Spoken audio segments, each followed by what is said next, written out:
Okay, so I have my binding strips. I'm only going to make a small amount of binding because I'm not actually going to use this. It's just easier to show you with this because it's got a design on the front.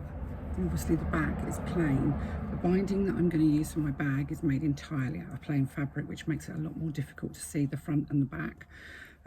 So it's easier for you to understand what I'm doing using a patterned fabric. And this is Cheap and Cheerful fat quarters from Aldi's, I think. So something I probably won't use anyway. So you have your strips. You've already cut your strips 2¼ inches deep. And what we're going to do is we are going to take one strip and lay it right sides up on the table. And you can see that you have a mitered end. You're going to take your second strip and you're going to lay the mitered end of that strip right sides together with the first strip. Now, if I hold that up, I hope you can see the top corners are overlapping slightly, so they've offset by about 3/8 of an inch. Now, where we're going to sew is between this point, so this little V here, and this point. Now, if it makes it easier, you can pop a clip in and you can draw a line. If I haven't actually got my ruler here, so I'm going to freehand the line. Let's pop a clip in first though, just so you can kind of get an idea of where you're stitching. So let's just pop those together.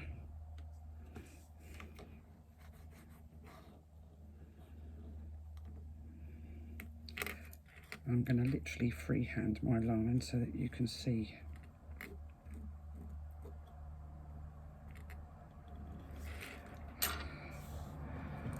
So I've got my two, the sun's shining now, that's not very convenient.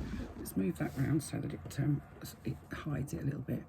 I've got my two ends together, the two mitered ends together, and they offset slightly, so you've got the little triangles that hang out the end. And you can see where I've drawn a line. It goes from this little V on this side to this little V on this side, and that's where I'm going to stitch. So the two pieces right sides together, offset slightly, stitching between the V's.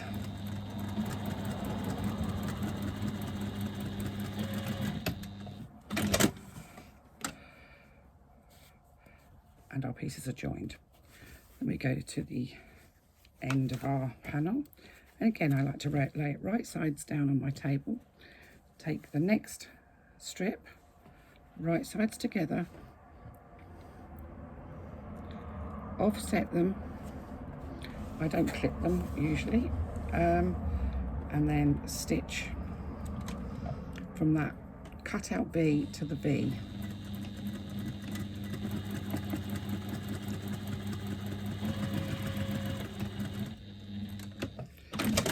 I'm just going to show you those couple of strips, but what we're going to do now is we're going to get the pressing mat. I'm only going to join those 3 strips. You'll just carry on until you've joined all of the strips that you've made. So we've already got the seams on the wrong side that we opened in our original pressing. But we're now going to open up the seams that we've just, oh sorry, my chair's making a terrible creaking noise. The seams that we've just made. So we're just going to open them and press them, and you can see either side we've got these little tabs, and we're just going to take the scissors and trim those little triangles off so that our binding is nice and straight. We're going to work along all the way along from one end to the other of our binding, just opening up the seams that we've just sewn, trimming off those little triangles,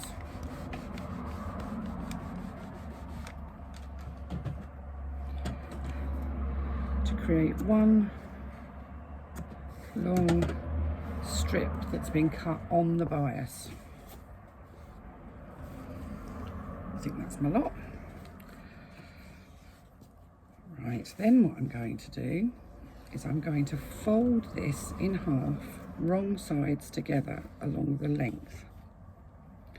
And I'm going to bring my iron a little bit closer because I feel like I'm reaching miles to get my iron.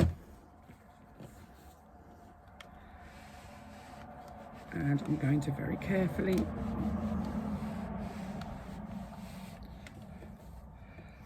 press my binding in half. What you need to be careful about as you do this is that you don't stretch it. Your binding is now stretchy because it's cut on the bias. Just fold it and press it. Don't try and stretch it, because if you try and stretch it, when you go to fit it, it will pucker. Binding is one of those things that a lot of people don't like. But for some bags it just is the right thing to do, and this bag is one of those. It helps with the structure of this bag, bearing in mind that you're going to be putting your tabletop rivet press into it, and they weigh a ton, so the binding helps to strengthen the edges and gives an extra line of stitching, which gives you extra security. It also helps to hold the sides rigid when you've got your dies in the pockets, because obviously they're quite heavy also.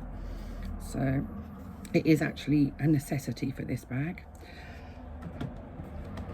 But binding is one of those things, it's not difficult to do. A lot of people don't like doing it, but if you do it badly, if you stretch your binding before you've even got it on your bag, it's never ever going to look great.